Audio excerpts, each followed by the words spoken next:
bienvenue sur le plateau de ce 3 minutes éco et j'ai le plaisir d'accueillir aujourd'hui Tony Damota Cervera, consultant chez Square. Bonjour Tony. Bonjour Laurent. Alors Tony, votre domaine d'expertise mais aussi votre passion c'est l'innovation et on va parler aujourd'hui de stratégie d'innovation responsable. Et oui, parce que finalement la prise en compte d'une activité durable dans tous ses aspects climatiques, environnementaux, humains, ça va venir aussi concerner l'innovation. Alors vous connaissez la règle, 3 minutes, pas une de plus pour nous expliquer en quoi ça consiste justement cette stratégie d'innovation responsable. Et puis tiens, moi j'ai une première question. L'innovation pour une entreprise qui a priori n'est pas une organisation philanthropique, c'est quand même d'amener sur le marché un produit, un service qui va faire augmenter l'activité, la croissance, la rentabilité. Est-ce que ça ne risque pas de fonctionner moins bien si j'intègre des contraintes supplémentaires à cette stratégie d'innovation?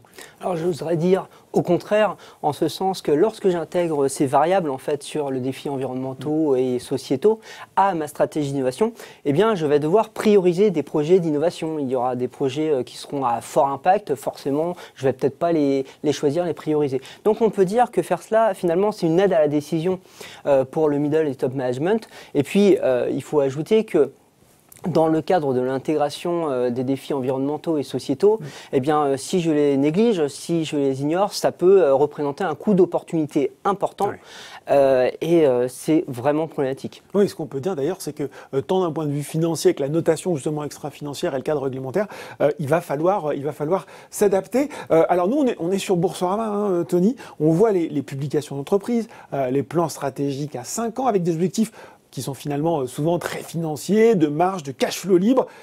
Est-ce qu'il faut peut-être sortir, revoir ou finalement dépasser cette façon de penser le développement de l'entreprise? Alors je dirais oui. La période est propice à la transformation. Oui, voilà, en tout cas. Voilà. Et en réalité, ce qu'on peut se dire, c'est que les entreprises qui n'intègrent pas ces défis-là, de toute façon, actuellement, elles sont pénalisées. Regardons ce qui se passe de l'autre côté de l'Atlantique aux États-Unis, la pression politique qui est mise sur Amazon, sur Facebook, parce que justement, ces firmes-là n'intègrent pas, même si elles innovent, les défis environnementaux et sociétaux. Regardons aussi du côté des fonds qui parfois ne regardent que l'aspect spéculatif ou en tout cas financier, et les levées de boucliers des citoyens qui créent des cohortes, en fin de compte, pour justement estomper ou minorer ces mouvements économiques. On parle de GameStop, là. Tout à fait, Laurent, je parle de GameStop. Et bon, là, on comprend qu'il y a quelque chose qui se joue et qu'il va falloir repenser, en fait, le développement de l'entreprise.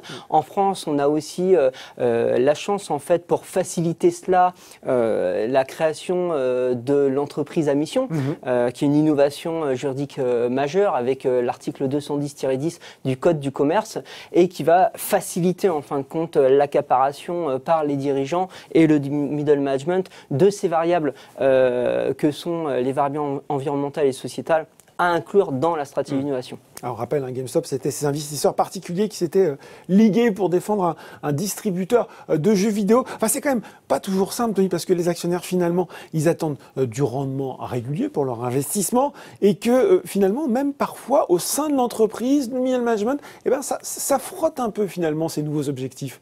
Tout à fait. Mais ces nouveaux objectifs aussi, ils vont un petit peu clarifier et donner de la transparence dans l'écosystème, auprès des actionnaires, auprès du top management, auprès du middle management. Lorsqu'on conçoit une stratégie d'innovation responsable, on crée en fait un futur désirable collectif. Donc on indique en fait à son écosystème et ses collaborateurs quel est le chemin vertueux vers lequel on va. Parce que justement, si on revient sur la qualité d'entreprise à mission, elle a finalement une raison d'être. Donc la raison d'être finalement, c'est ça.